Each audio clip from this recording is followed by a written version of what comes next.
Go ahead, guys. Okay.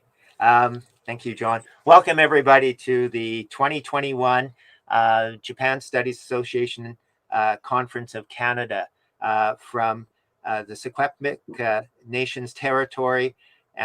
We are at Thompson Rivers University, and we're very happy to host this conference. It's been 15 years since we last hosted, and we didn't originally plan for an online conference. But this is a new experience, and we thank you for making time to meet us online over the next 3 days. So I'd like to introduce my co-host, Professor Kara Kadri. Kara, if you want to just say hi. Good morning. Sure. Hi, good morning, everyone. Yes, I'd just like to echo Tom's comments. Welcome to Kamloops virtually, and welcome to the 2021 JSAC conference. My name is Kara Kadri. I'm from the Department of English and Modern Languages here at TRU. And I'm from the Department of Geography and Environmental Studies in the Faculty of Arts. So we are first going to do some introductions. We have a number of people who want to greet us in the opening ceremonies. And the first person we will have is Miss Sandy Hendry, who is a Métis elder, and she will give a blessing and a land acknowledgement. This will be followed by greetings from Dr. Karen Holroyd, who is the president of the Japan Studies Association of Canada, or JSAC, Dr. Mark Wallen, the Associate Dean of Arts, Ms. Yuko Shimizu, the Executive Director of the Japan Foundation, and finally, Consul General of Japan, Mr. Takashi Hori. So first of all, I'd like to give a warm welcome to my friend and our Métis elder, Miss Sandy Hendry. So Sandy, welcome.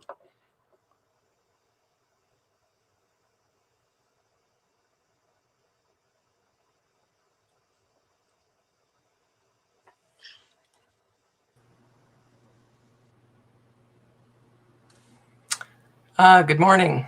Tonche Kiawo, Sandy Deshini Cachon, Kamloops, BC, Otutan. Hello, everyone. My name is Sandy Hendry, and I live in Kamloops, British Columbia. Thank you for the invitation to be part of your welcoming this morning. I was speaking Michif, which is a language of the Métis people. In Canada, there are 3 Indigenous peoples: the First Nations, the Inuit, and the Métis. Métis people were born of First Nations women and European settlers who came to Canada for the fur trade in the early 1600s. Over time, these mixed families and mixed ancestry developed their own distinct culture, language, and tradition, and became known as Métis.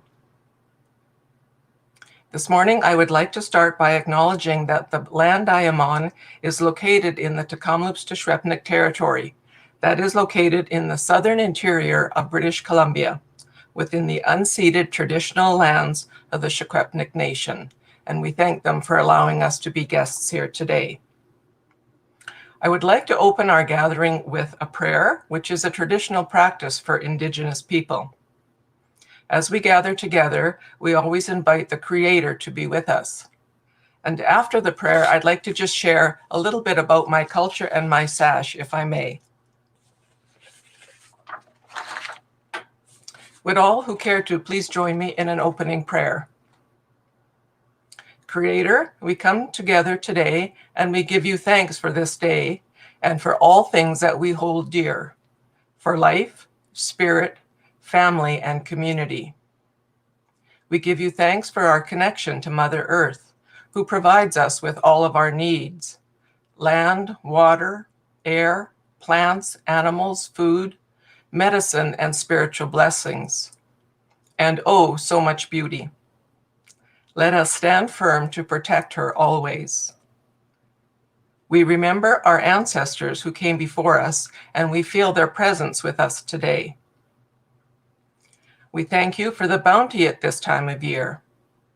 As we hunt and as we harvest plants and prepare food for winter storage, give us generous hearts to share these bounties in our homes, in our communities, and in our places of work. Today, we ask for a blessing on all who are gathered here. Give the speakers a sense of purpose and joy as they share their wisdom and their direction. Give us open minds and fresh energies to pursue the journey of new discoveries and knowledge over the coming days. Above all, let us create a safe circle where we can connect and share our stories and be of one community throughout the conference. All my relations, amen. Thank you. Great. Thanks very much, Sandy. That was a wonderful blessing and land acknowledgement. Next, I'd like to pass over the floor to Dr. Karen Holroyd, the president of JSAC. Wonderful. Thanks so much, Tom. Welcome, everyone, to JSAC 2021, our 34th Annual Japan Studies Association of Canada Conference. Thank you, Ms. Hendry, for the lovely land acknowledgement and blessing, and thank you for being with us today. Thank you also to the Consul General, Dr. Takashi Hattori, for being with us, and to Dr. Mark Wallen, the Associate Dean at Thompson Rivers University, and to Ms. Yuko Shimizu, the Executive Director of the Japan Foundation. Thank you so much for being with us today. Ms. Shimizu mentioned that this is actually her 5th JSAC, so that's very impressive. We really are grateful both to her personally and to the Japan Foundation for their support, both financial and otherwise, over the many, many years. JSAC is really so grateful for that. I have to, of course, say a special thank you to Tom Waldachuk and Kara Kadre of Thompson Rivers University, who've worked so hard to bring this conference into being over 2 long COVID years. I know how much they had hoped that we would be able to meet in person in Kamloops, and it's sad that that was not to be, but I'm sure we're really going to enjoy this online conference that they've worked so hard to put together. Thanks also to everyone online today presenting and participating in the conference. JSAC is a lovely organization of people with a shared interdisciplinary interest in Japan. And it's your participation that is what keeps the organization vibrant. And I'm so glad that you've continued to participate, even when we had to move the conference online last year and this year. Last year's online conference was a great success, and I'm sure this year will be the same. So thank you very much, everyone, and enjoy the conference. Thanks very much, Karen, for your nice introduction. And I want to thank you for leading us as president of JSAC for a number of years and always being there to help us. And you were a great help in preparing for this conference, which the preparation started in 2019 after we met in New Brunswick. And as you mentioned, we were hoping to invite people here in person, but the timing just wasn't right. But we're really hopeful that this will be a equally successful conference. I'd now like to turn to Dr. Mark Wallen, who is the Associate Dean of Thompson Rivers University. And Mark will say a few words. So welcome, Mark. Thank you, Tom. Hello, everyone, and welcome to the 2021 Japan Studies Association of Canada Conference. On behalf of the Faculty of Arts, I'd like to welcome you to Thompson Rivers University on the traditional and unceded territories of the Secwepemc people, albeit virtually. I'm personally excited about your conference because of my own research and work's intersection with Japan studies, and because of your conference theme, catalyzing change through cultural, economic, political, and sporting events.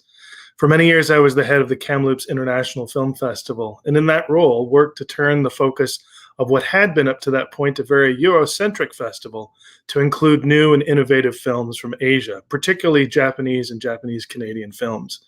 That work led to exciting collaborations between the Kamloops Film Society and the Japanese Agency of Cultural Affairs to host free screenings of modern Japanese cinema, as well as opportunities to partner with the Japanese Canadian Cultural Society to premiere films by Japanese Canadian filmmakers like Jeff Chiba Stearns. I'm proud to say that those initiatives have borne fruit and that the current leadership of the festival have continued to showcase Asian Pacific films nearly every year. These initiatives and the wide audience of the Kamloops Film Festival and Society have added to the cultural richness and understanding within the Kamloops community and helped catalyze change here. For example, when the Kamloops Japanese Cultural Society building tragically burnt down, the Film Society and Kamloops community actively engaged to help them rebuild.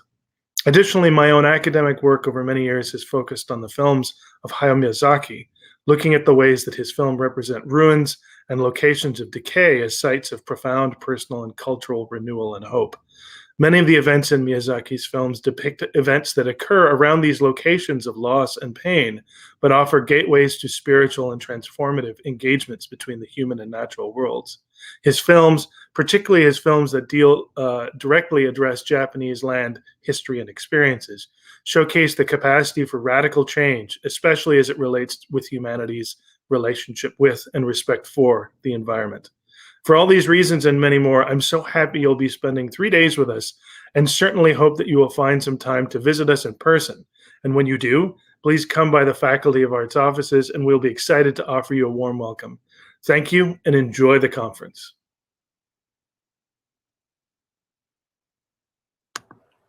Thanks very much, Mark. I'm really happy that you talked a little bit about your personal research and interest in Japan. And I think it really highlights the interdisciplinarity of Japan studies. I take a geographical viewpoint of Japan, teaching students about geography and land use. Kara teaches language, and then you bring another dimension in our faculty and looking at humanities and film studies. And so I think that just illustrates the diversity of interests related to Japan. And I also want to acknowledge the assistance of Thompson Rivers University and the support of the Faculty of Arts in making this conference possible. We did host in 2006, and we had a great turnout.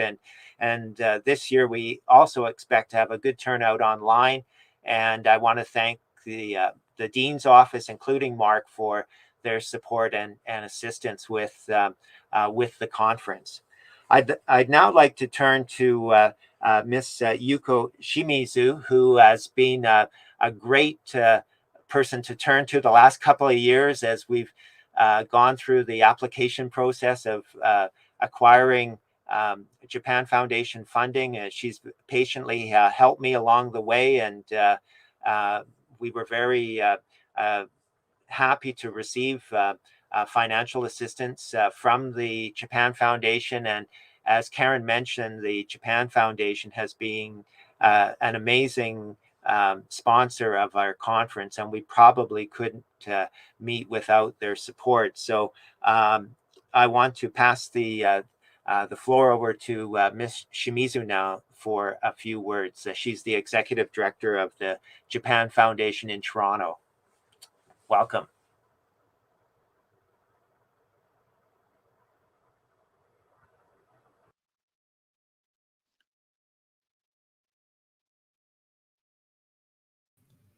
Go ahead, Yuko.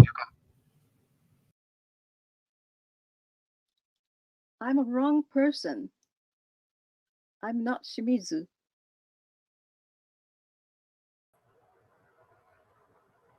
Oh, I guess we that's another another one of our JSAC members, Ms. Shibata. So anyway, here's Ms. Shimizu. Welcome to our conference again. Thank you. Yeah, thank you very much for the introduction, Dr. Walichuk. So, Consul General Hattori, Ms. Sandy Henry, Dr. Karen Holroyd, Dr. Mark Wallen, distinguished scholars and guests, good morning and ohayo gozaimasu. Thank you for giving me this opportunity to speak today. As Dr. Holroyd mentioned, this is the 5th time for me to attend a JSAC conference, and it's always a pleasure. As you may know, the Japan Foundation's mandate is to promote cultural exchange, friendship, and understanding between Japan and countries around the world. Among a wide range of activities, one of the main areas that we have been supporting is Japanese studies. As for Japanese studies in Canada, we have been supporting the JSAC conference since its establishment in 1987. We believe this annual conference is very important and unique, as academics have gathered from various disciplines, all related to Japan. the global pandemic continues to have an impact on much of the world, including plans for this conference to be in person. My colleagues and I were extremely glad that Dr. Baldichuk, Dr. Kadre, and organizers at TRU were able to pivot JSAC to an online conference. After 1 year of postponement, just like the recent Tokyo 2020 Olympic and Paralympic Games, this year's conference theme, The Impacts of Japan and Canada Hosting the World, Catalyzing Change Through Cultural, Economic, Political, and Sporting Events, is timely and will be of interest for participants from all disciplines. Now more than ever, it's important to stay connected in order to share and exchange ideas and research, and to offer support to each other. Many things are still uncertain during these difficult times, so it is reassuring to have this opportunity to gather virtually with like-minded scholars such as yourselves. The Japan Foundation is grateful to the JSAC and its organizers for their continued efforts to maintain and support Japanese studies across Canada and around the world. And on this occasion, I'm happy to announce that the Japan Foundation program guidelines for the next fiscal year have just been published, and we're pleased to invite individuals and organizations alike to apply for our grants and programs, including fellowships. Japan Foundation Toronto has also a modest budget to support projects related to Japanese studies in Canada. So if you're interested, please reach out to us to find out how we may be able to support your projects. And finally, I would like to once again express my gratitude to the organizers who have dedicated their time and energy to making this online conference happen. I believe this will be another fruitful conference, and I wish JSAC continued success for years to come. Thank you, and arigatou gozaimasu.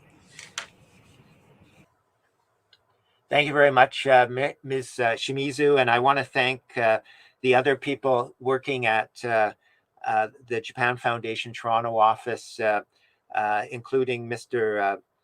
Nobi Nakamura and other staff that have helped me over the last couple of years while we have gone through the application process for conference funding.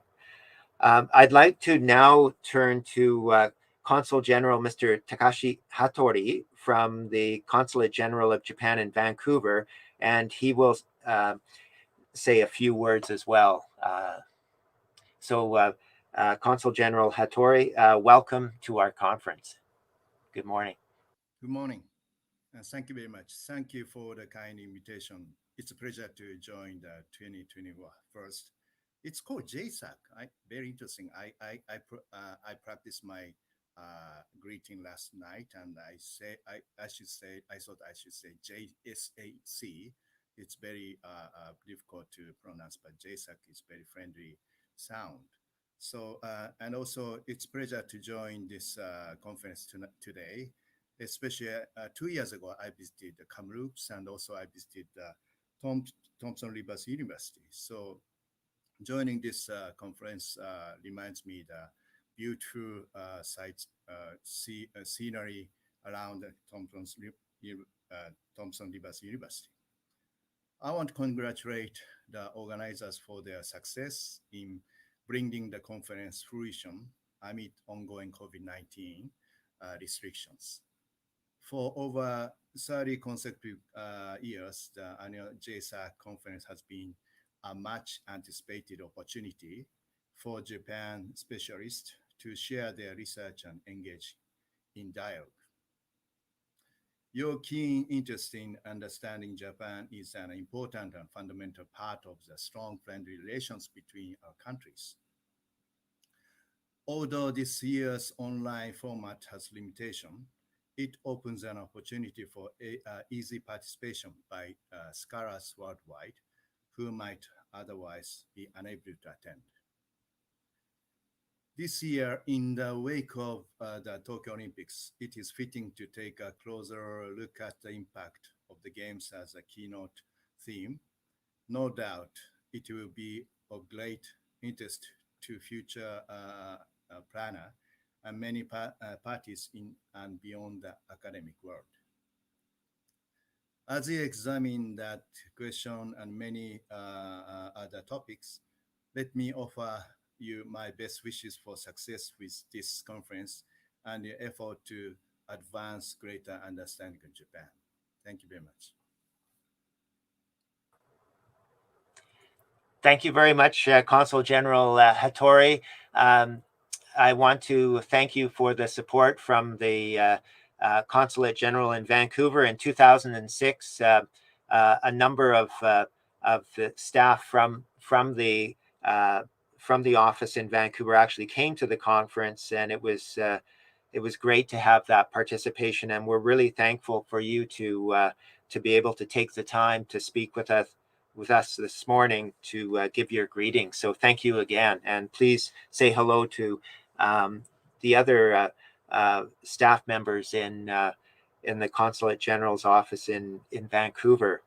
I'd like to now turn to some housekeeping items, and I think Kara, if you want to go over those before we transition to the keynote speaker. Sure, just some general housekeeping items. Just before I do that, though, I also want to express my thanks to Tom for all of his efforts. Put in a lot of hours with this, so thank you, Tom. Thank you, Kara.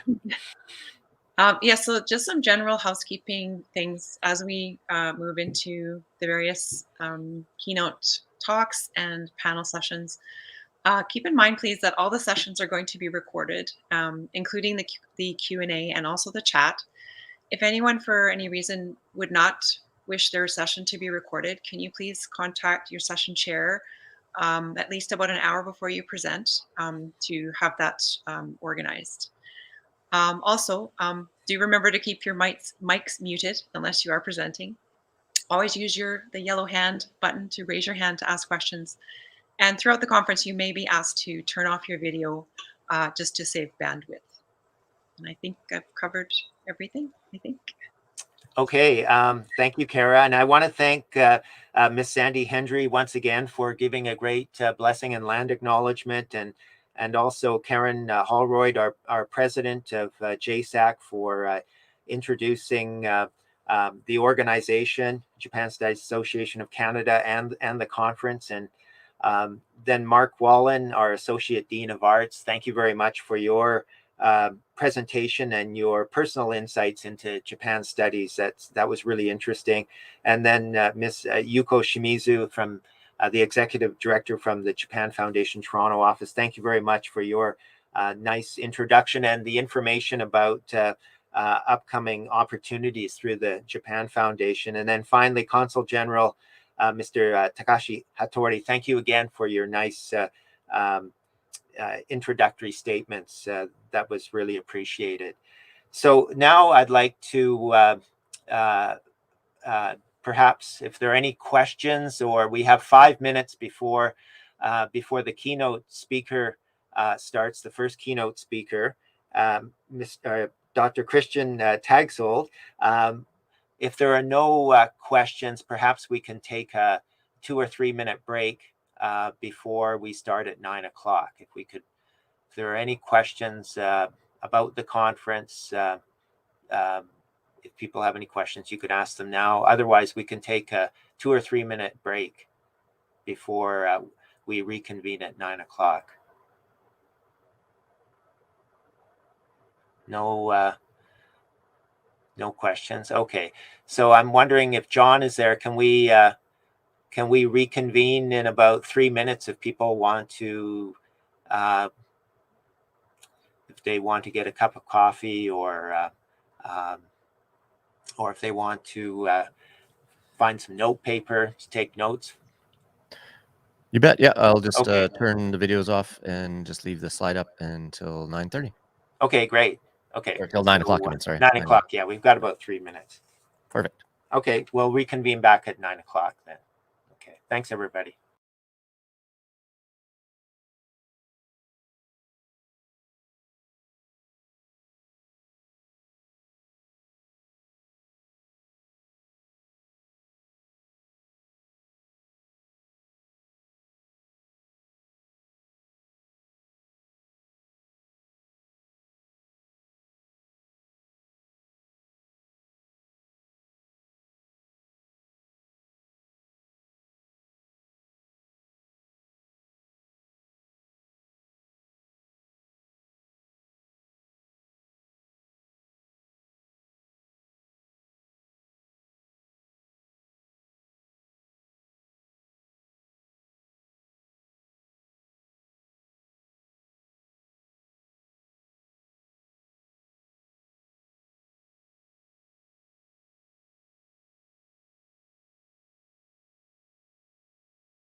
Welcome back, everybody. And we have the pleasure of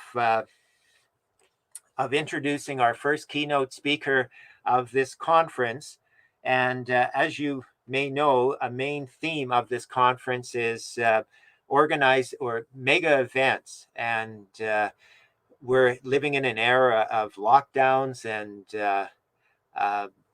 living spread apart from people. And so this is very different from what we're going to be talking about. The first time we talked about a theme for this conference was back in 2019 when we were at the JSAC conference in Sackville, New Brunswick, and there was a presentation on the Olympics by my colleague Brian Pendleton, and it was very interesting. He and another JSAC colleague talked about the Olympics, and I thought this is a really happy event.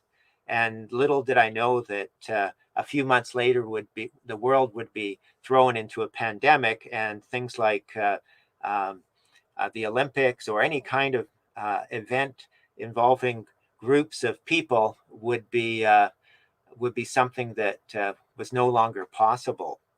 So it's really nice to talk about this theme because, as you know, Japan just hosted the 2020 Olympics in 2021, and they hosted the Olympics and the Paralympics as well.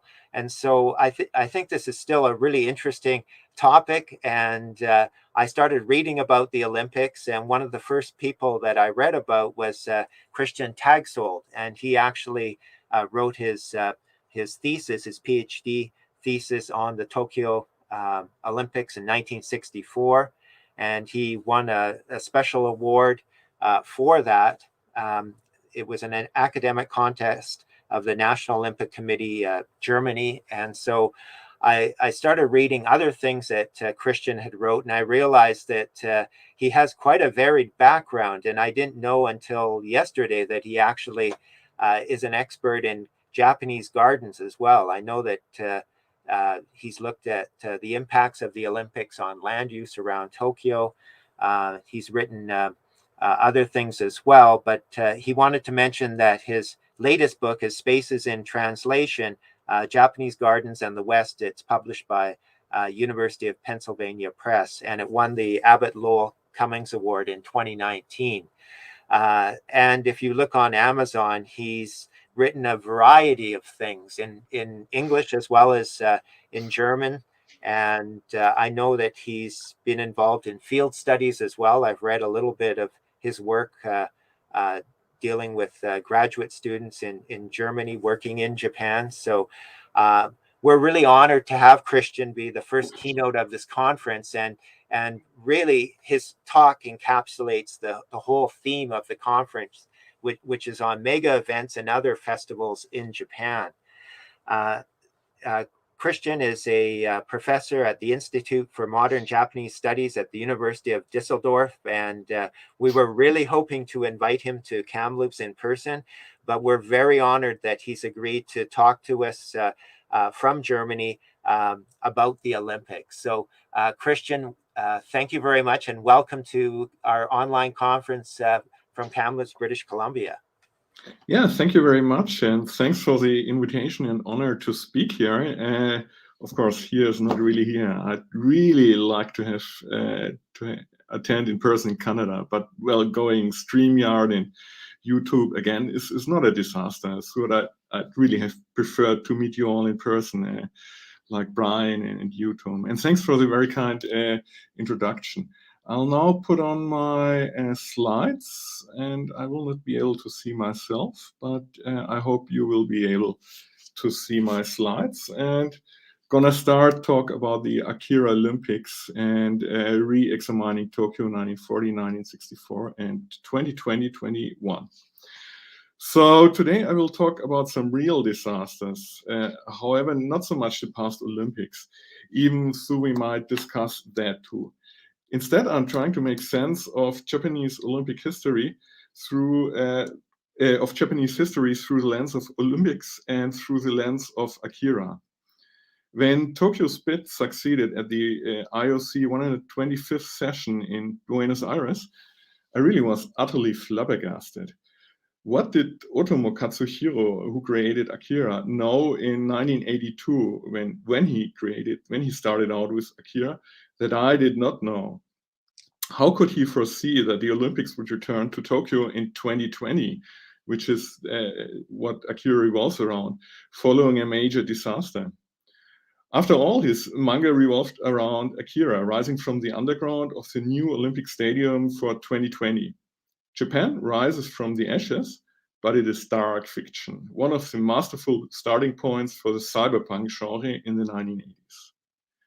But don't get me wrong, I don't want to indulge in any conspiracy theories. I'm not going to claim he really knew in 1982 what's going on. I'm not even much of a manga aficionado or expert. So I will not discuss Akira in depth, but instead use the manga to express some of my personal irritations and concerns about Olympic history. However, after I've researched sports mega events in Japan for more than 20 years, and after I've worked for and with local organizing committees at 5 major mega sports events in Germany, mainly as a team liaison officer for Japanese teams at FIFA World Cups, I felt that channeling my thoughts through some of the critical topics of Akira is helpful for me and hopefully for you also. Besides, Otomo did not visionarily foresee 2020. 2020 was rather the result of a mathematical operation. Akira started out in 1982 and it lasted until 1990. And Otomo simply added the 37 years from the atomic blast at Hiroshima in 1945 to 1982 and thus ended up in 2019. Akira is a crucial moment for manga history, and Akira certainly marks such a moment due to his artistic boldness and its incredible number of sales in Japan, but even more so in the West. This crucial moment connected 1945, 1982, and 2019-20. So for me, as an Olympic historian, the early 1980s were ripe for a manga like Akira in any case. Akira is obviously a critical review of the Tokyo Olympics 1964 and the Japanese society's course from there on. And such criticism plugged well into the anti-Olympic movement that had evolved in the late 1970s, targeting Nagoya's bid for the 1988 Olympics, which eventually were held in Seoul. This anti-Olympic movement in Nagoya at the end of the 1970s brought forth powerful interpretations and repudiations of 1964, and Otomo certainly benefited from these insights. So manga history, as I have to admit, is weak on the connection between Nagoya 1988 and Akira. I've already touched on the first 2 topics for the upcoming 25-27 minutes. First, I want to dig into memory in the Olympics 1964 and 2020-21 with the help of Akira. The manga artfully interweaves the past and present future into a catastrophic enigma. Next, I will look into anti-Olympic sentiments in Japan. And Akira here is relevant on 2 levels. Parts of the story revolve around a civil anti-Olympic movement, or even you might even call it a terrorist group, which tries to sabotage the upcoming Olympics. But as I've said already, Akira is also a product of anti-Olympism in the early 1980s. And when I lately reread the comic, preparing for my talk today, I really felt I had overlooked this for a long time. This is really anti-Olympism at its heart, Akira, and one of the strong cultural artifacts criticizing the Olympics. Finally, in the last section, I'll bring together Karl Marx, Akira, and Ishihara Shintaro in a merry panel when the 4 of us will discuss to what degree the 1964 Olympics did model society, while 2021 did not achieve this at all. So let's start with the hidden past. Akira might be cyberpunk and science fiction, but obviously it is very much concerned with the past. Tokyo has been blasted away. The first volume of Akira seems to indicate that an atomic bomb was dropped on the megapolis in World War III. However, later we learned that Akira was part of an experiment with children. Akira, the main person of the comic, mastered to control the world with his mind.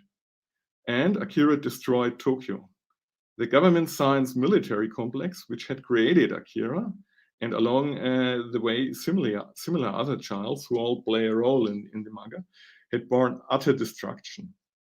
In 2019, when the comic sets off, the story of the manga, Akira is deep frozen and buried beneath the new stadium for the 2020 Olympic Games, which will celebrate the rebirth of Japan after the catastrophe.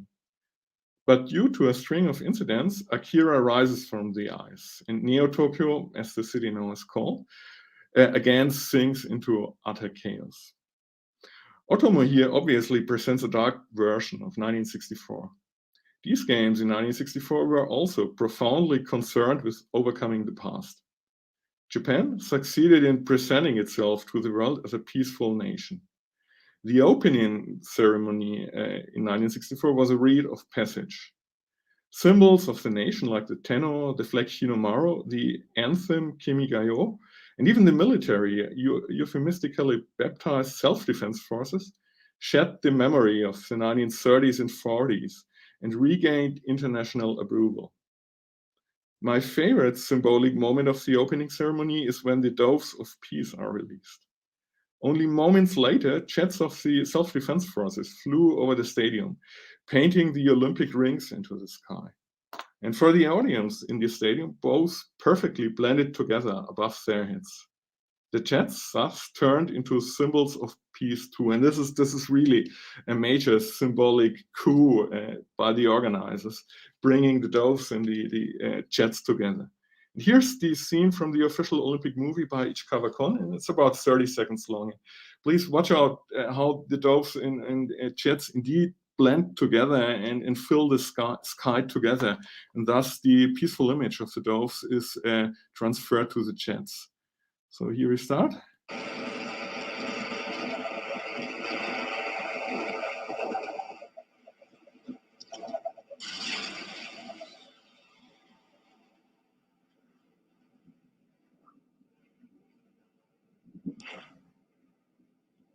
And here are the doves, together with the jets from the self-defense forces.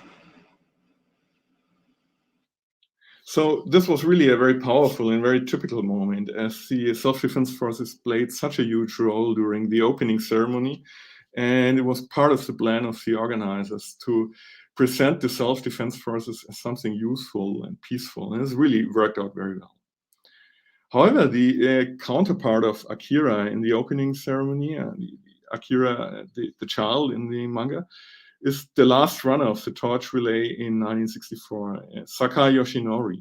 And he represents the youth of Japan, untainted by the atrocities of World War II, as he was born on August 6, 1945 in Hiroshima, the day when the atomic bomb was dropped. However, it was Hiroshima prefecture, not city. He was not really born in the city. He was born 70 kilometers apart from Hiroshima city. So some commentators have failed to notice that.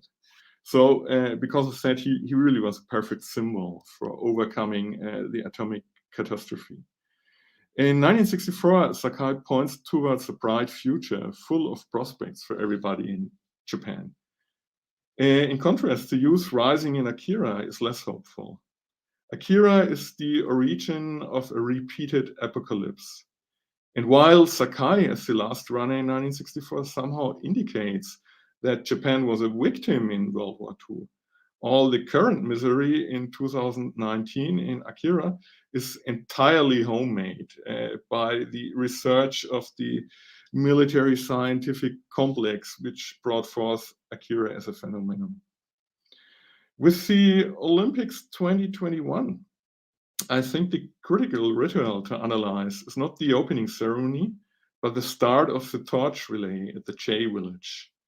Naomi Osaka's role in the opening ceremony was certainly one of the highlights of the games, but concerning the past and memory and the parallels to 1964, the J-Village is more telling in my mind.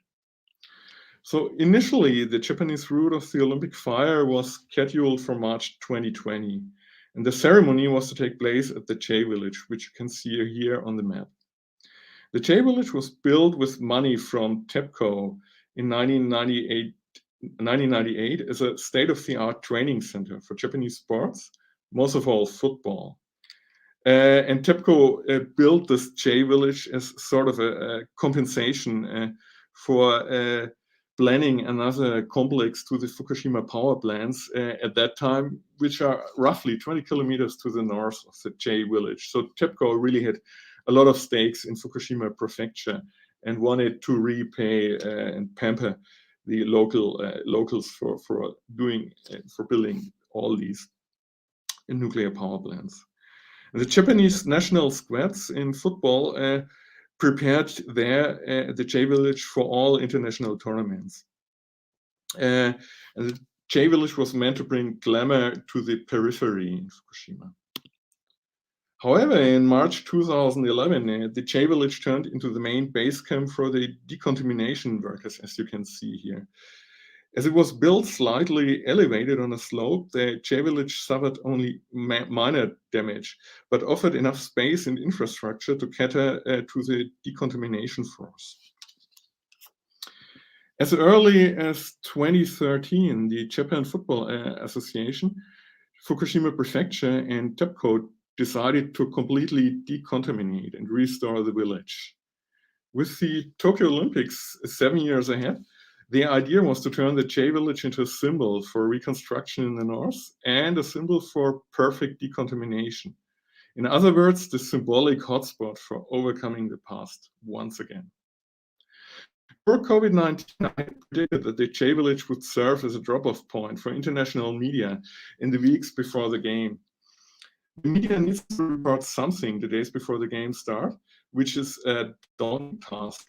There's not much to report anyway. That's something I felt very keenly when I was a team liaison officer for the Japanese football team, because always some journalists asked me whether they could interview the cook or whoever from the team just to have to report something. So they really need to do something before sports mega event starts.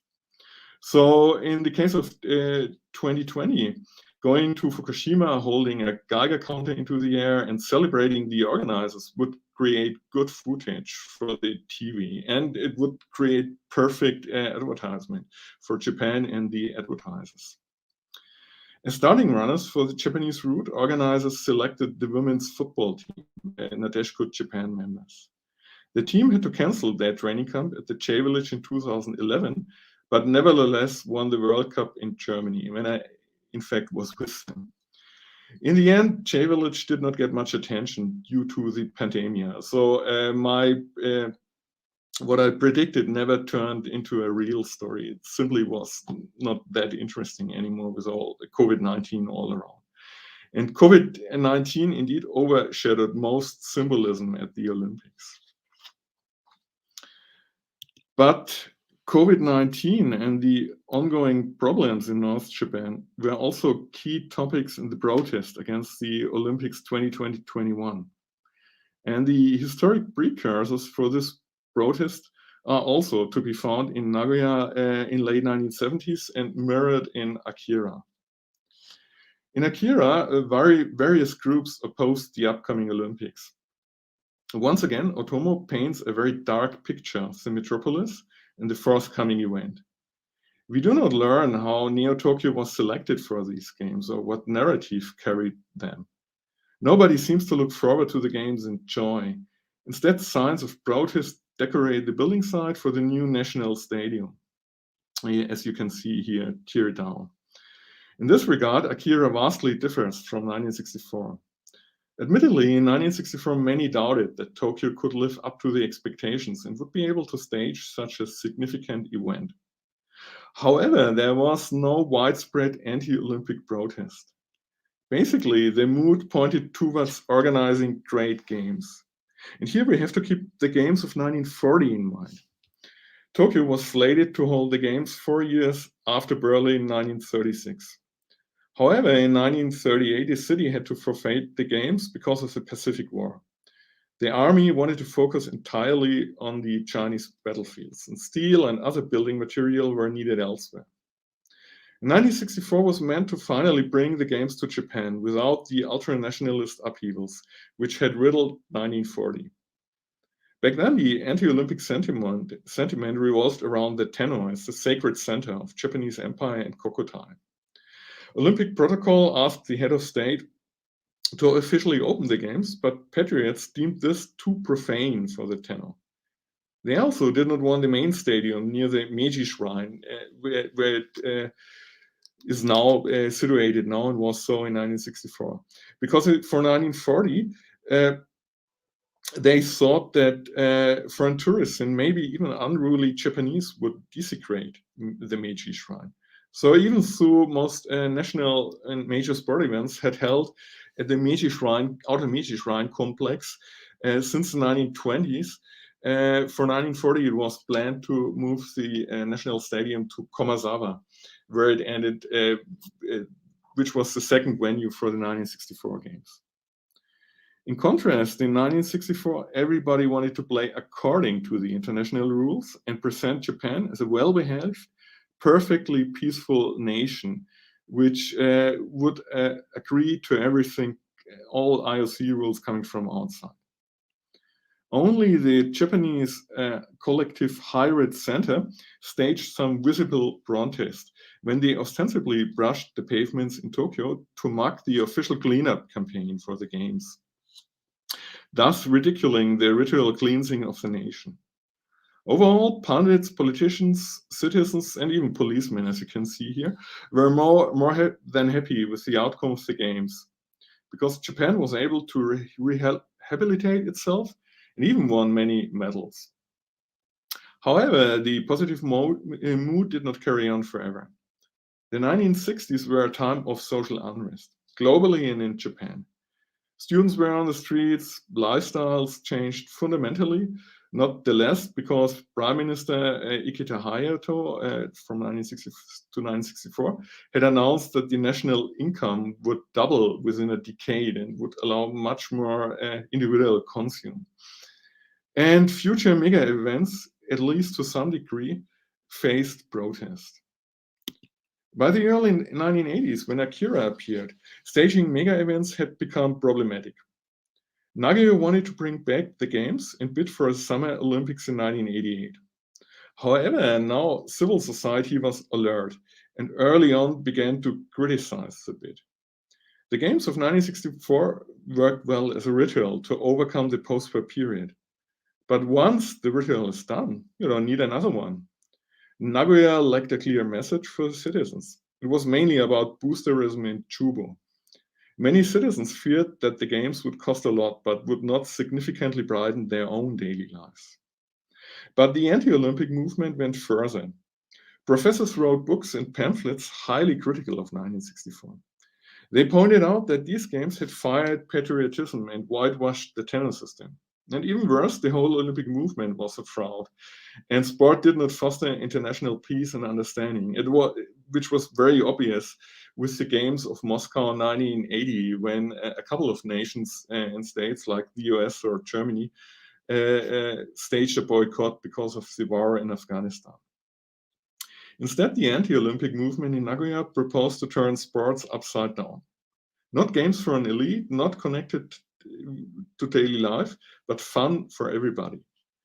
Not competitions with winners and losers, but games that promoted teamwork and brought everybody together, old and young, male and female, and were highly inclusive. Kageyama Ken and Okazaki Masaru, two Nagoya professors, published their book Minnare Drops, Altogether Drops, an introduction to games without losers. And drops here meant sports read from behind, which thus indeed turned everything upside down. So I've highlighted the S for you to make it easier to read it from behind. Nagoya's bid went down in 1981, 1 year before Akira appeared. And though I cannot prove it, I think it both are related.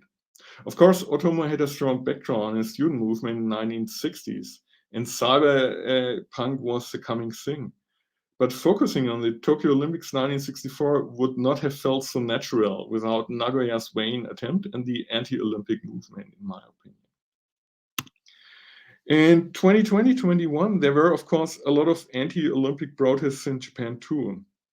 However, I felt that until COVID-19, the movement did not succeed in connecting to average citizens very well. One of the leading organizations, the Hangori no Kai, was very active indeed, but they mainly focused on the fate of the homeless in parks who were driven away to make room for the new venues. And this is a fundamental problem with the Olympics and a worthy cause, no doubt about that. But this narrative does not connect very smoothly to average citizens in Japan and not to main national media. In addition, the protest felt somewhat frumpy. Writing messages on cardboards is more a reminiscence to the 1960s and 70s than a clever way to appear in mainstream media. If you compare these protests to SEALs from a few years ago, the difference really is striking. SEALs gave its protest a visual identity with appealing performances on the streets. In addition, SEALs was reasonably successful in social media. The anti-2021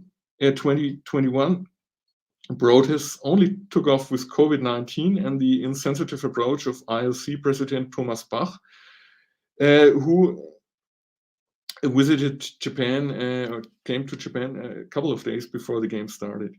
In these days before the games, hashtags of Bach go home exploded because Thomas Bach was really insensitive in a couple of ways and really behaved rather strange in Japan. But then it was too late to stage meaningful protests against the Olympics. Finally, I want to explain differences in how 1964 and 2020 dealt with the past and were hit by protests. And my answers will come back to 1940 and Akira too. I have titled this section Models and Mirrors, the title of a book by Don Handelman, a social anthropologist from the Hebrew University in Israel. Handelman argues that public events can either act as models or as mirrors. Classic rituals model the world. They bring into being what they stage. A traditional wedding in Canada or Germany, maybe some 200, 300 years ago, needed a priest and ritualization to become real.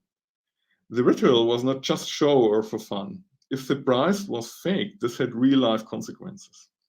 In contrast, mirrors are public events which educate about something that is already real. Typical public state events fall into that category of mirrors. If they go wrong, it's embarrassing, but that's about it. The ceremonies of Olympic Games fall into the category of mirrors. These games will start whatever happens to the Olympic fire. On the route to the Nagano Olympic Winter Games in 1998, the fire indeed went out a couple of times due to faulty torch design, but it didn't matter all that much. Still, the Nagano Winter Olympics took place and started. However, I'd argue that the games of 1940 and 1964 at least had some modeling character. In 1940 and 1964, these games were meant to signal that Asia was a vital part of the Olympic movement. For Japan, they were to signify that the country could stage such a global event and thus was first-rank state in the global world order. However, in 1940, the Olympic ceremonies clashed with the ultra-patriotic interpretation of the Tenno.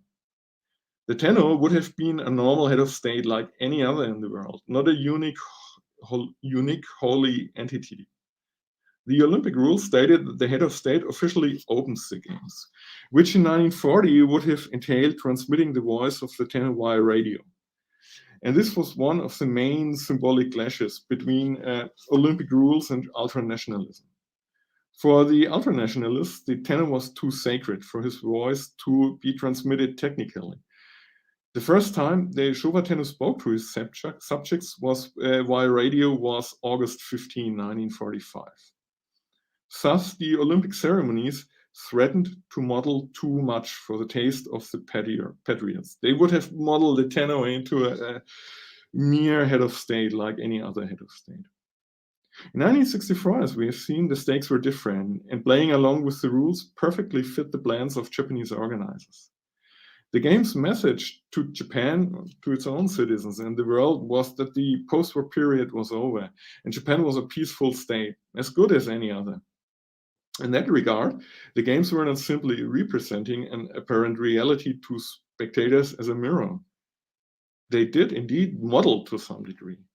1964 was a mental watershed for many in Japan, signaling a new era, and the games as a public event had not much margin for error. Indeed, still more margin than a model in Handelman's definition, but also less than a standard mirror. For Ishihara Shintaro, the highly conservative and patriotic governor of Tokyo from 1999 to 2012, this modeling character was one of the reasons to bid for the Olympics again. Economic boosterism was doubtless another crucial motive, as was the competition among global cities in terms of Saskia Sassen. Ishihara's vision, however, was backed by his personal experience from 1964. Back then, he was a young journalist who wrote many newspaper articles on the games, conveying the event's vast symbolic and social impact on Japan. Ishihara wanted to restage the games of 1964 and bring back this magical moment when Japan was looking forward to a bright future, and everybody was energized by watching the Olympic rituals, celebrating the Tenno and the young Japanese reborn from disaster and winning medals. Ishihara initiated a first bid for the games of 2016, and when this bid hopelessly failed for games in 2020. However, I think with or without COVID-19, the games would have turned into a farce if we measured them against Ishihara's intention. As Marx claimed, history repeats itself as a farce. The games of 2021 were not the mythical rite of passage, marking the transgression from economical and, at least in Ishihara's mind, socially lost decades into a better world rooted in national, if not patriotic unity. But according to Marx, history first unfolds itself as a tragedy. And is it fair to claim that 1964 was a tragedy? For Ishihara, at least, 1964 was perfect. But for him, 2021 was probably a tragedy, given what he had hoped these games would be. And he would probably argue that without the pandemic, everything would have turned out perfectly, which I don't think. I think in reality, these games were really problematic in their original 2020 version, but an absolute farce in their 2021 incarnation, at least regarding Ishihara's dream of a Japanese national rebirth. As for 1964, is it a tragedy? It might have felt perfect back then, but by 1982, cracks had opened up in the collective memory, which allowed Otomo to produce Akira, a powerful artistic critique of the 1964 legacy, much more long-lived than the protests in 1988. And this is really what I find so interesting about Akira. If we don't read it as manga, just as a manga, but as a real critique of society in 1982. And this is where I would like to end up for today. Finish my talk, and thank you for your attention, and I look forward to your comments and questions right now. I go on a full screen mode and come back to the Thank you very much, Christian. That was a wonderful presentation. I just want to thank you virtually. I'm clapping, and I know some people put their hands up usually when we're on Big Blue Button or using Zoom. But anyway, I want to express my appreciation for that really interesting talk, bridging those three Olympic events, the first one from 1940, which never happened, and then the successful 64 Olympics, which you wrote your PhD thesis on, and then the 2020 Olympics, which almost didn't happen as well. So, and it's interesting how you've tied in the post-nuclear era in 1964, and then in 2021 we have this pandemic, and really the Olympics merging with these disasters, these hazards. Really, I find that really interesting. And then I've never read Akira. I've seen people reading it, and but now you've really piqued my interest. I'm going to have to start reading manga and using that as a social critique. And just a really fascinating talk. Thank you very much. I think there's some comments up above, and let's see. Norio Ota, Professor Ota from York University, mentions, could you comment on the Olympics in 1936 and 1972 in Germany? How did people respond to them? That's a very interesting question, Professor Ota. Thanks for that. Because 1936, of course, was staging fascism and National Socialism to the world. And in 1972, this was a huge topic, especially as Germany was divided into East and West. And the East German government had started a huge propaganda campaign, which ran on, again, a mathematical operation saying 72 is 2 times 36. So it will be twice as fascist as 36, which of course was sort of nonsense. But at least successful to scare the organizers in 72. So for example, the last torch runner in 72 was not one person, but 5 young persons, each representing one of the 5 continents. And the organizers wanted to avoid having a German young person igniting the fire. They wanted to show we are part of the world family. We are not in any way special.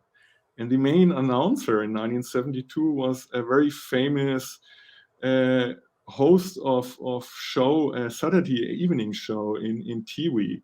So again, somebody very lighthearted, not serious. And that was what 1972 wanted to convey. We are not 36 anymore. We are totally different.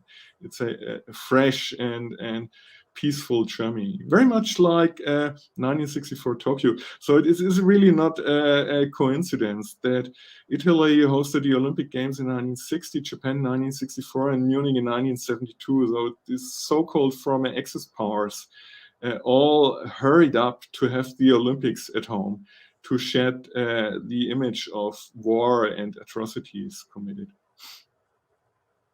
Great, thanks very much, Christian. We have another question from Paul Sinclair. Does the pandemic spell the decline and end of the Olympics? That's a very interesting question, Professor Sinclair, Paul. Well, I mean, the Olympic movement has been in trouble for a while. Like 20 years ago, it was very easy for them to select host cities. There was a real competition. But the last selection processes were kind of complicated. So Paris and Los Angeles and the other way around, I think, were slated in one run. And with the Olympics becoming bigger and bigger and getting more and more complicated to organize, it turns out that it's not easy to find hosts who dare to organize Olympics. Thomas Bach, the German IOC president, promised to turn Olympics smaller again and easier to handle, but he hasn't succeeded in that regard. So it's not just COVID, it's a general problem with Olympics. And it's even more so a problem because in the West, especially in the West, it's really hard to organize Olympics without having so much anti-Olympic protest. You really have to do that in dictatorships, actually. And that's not good news for Olympics. Okay, well, thanks very much for answering that one. Our next comment and question is from Jason Butters. He writes, thank you, Dr. Tagsold. I appreciate your comparison of the recent anti-Olympic movements and SEALs. And then he goes on to ask, I wonder more about what you make of the meaning of the 2021 Olympics regarding the conservative establishment. what do you think the games, its symbols and performances says about today's LDP? Yeah, that was not easy for the LDP either. I think they were hoping for the real games kind of, once again, doing what they themselves have problems doing, like bringing hope and progress, advertising progress, stuff like that. The current LDP is very much a mirror of the pandemic Olympics, in my opinion. It's going all the wrong way. It's really, I mean, normally you use Olympics and sports mega events to share a perfect mood in the country, and normally leaders gain from sports mega events. If you look at how do you call it? Umfragen. If you ask people about the popularity of the government, it usually goes up with sports mega events, but not so in 2021. This was really a failure, even for the LDP. And you see that Sugai has quit, not just because of the Olympics, but the government has handled that really badly. So this didn't work out like in the 1960s or even in other cases. Huge failure, in my opinion. Okay, great. Thanks very much. We have another question from Professor Ota. Thank you. I'm wondering if Germany will hold another one in the near future, another Olympics. They tried to do, and they tried to set up an application, and they tried to do so even in Düsseldorf, where I'm from, and luckily they failed for 2032. This is Sydney by now. And the whole process of bidding was a huge failure, a huge disaster. It was badly organized. It was done very sluggishly whatsoever. And the next Olympics where Germany could bid would be 2036. And I simply don't see Germany staging Olympics 100 years after Berlin 1936. I simply don't see that happen. But the general feeling in Germany is, no, we don't need that again. I mean, we had the FIFA World Cup in 2006, and that was perfect at the time. But later on, it turned out that it only came to Germany by bribing the FIFA heavily. So yeah, I don't see Germany hosting too many mega events in the next 1 or 2 decades, but I could be wrong, of course. Okay, great. Thanks. I personally have a question. I don't think there are any questions at the moment in the chat. More from a land use perspective, comparing the 2021 and the 1964 Olympics, what would the legacy be in terms of community development of the 2021 Olympics, or of any kind of architectural developments or land use change, community plan? Yeah, that's an interesting question. I mean, 2021 did develop the waterfront quite a bit, as far as I can see. In 1964, as comparison, I think Komazawa was highly successful, because Komazawa, the second venue of the 1964 Olympics, was built by the city, Tokyo itself. So it's To, not Kokoritz. It's Toritz, Kokoritz. The other venues, like the National Stadium near the Meiji Grounds, they were national.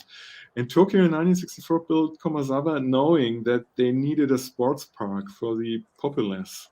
And that turned out to be very successful. Even today, Komazawa is highly crowded on weekends and is very much needed in Setagaya-ku, because Setagaya-ku isn't that green except for Komazawa. So if you go there at any time, many people, and they even have problems with overuse of Komazawa, especially since it's for free. I'm not sure whether there's any venues of 2021 which can live up to Komazawa standards in that regard.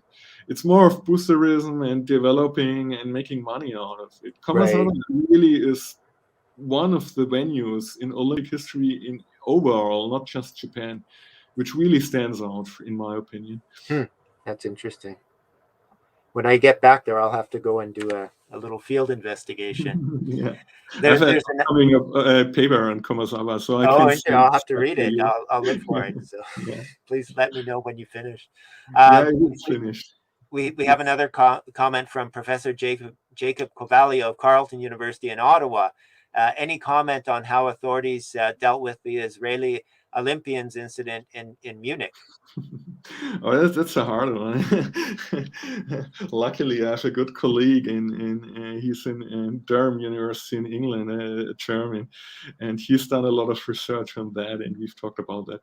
Well, Israeli Olympic incident, that was really tough for organizers back then. I mean, it was one of the first incident of that scale in Olympic history and overall. We have a history of Red Army fraction in Germany, a Red Army doing terrorism, but it was in the later 1970s. So Germany really was not prepared for that. And I don't know how I would have handled that. The Olympic movement was like the famous, the games must go on. They canceled some of the light events.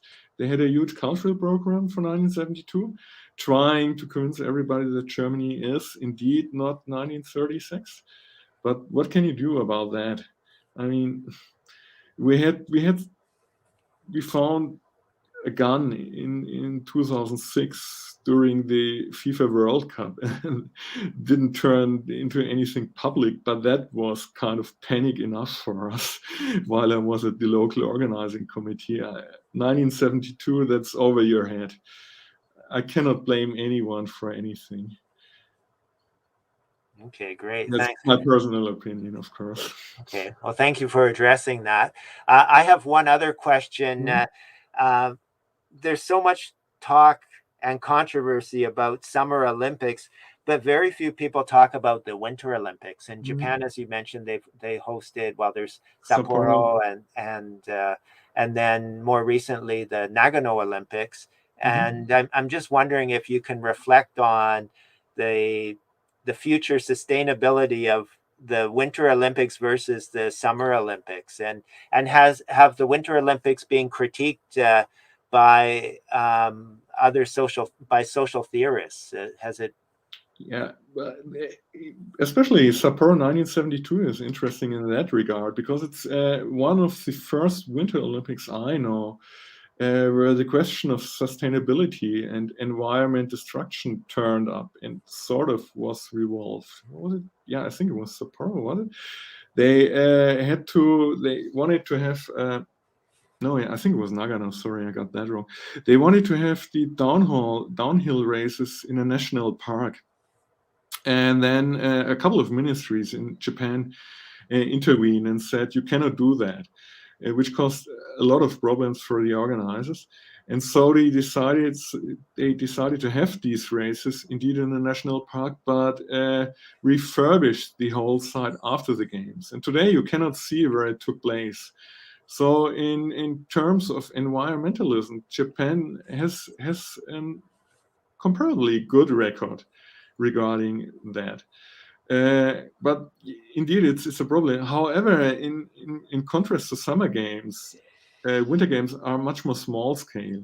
And that makes it easier to organize and makes it easier to kind of have a human scale for these games. So in my opinion, we should be more like, well, if it was football, I'd say I was part of the organizing committee for the FIFA Women's World Cup 2.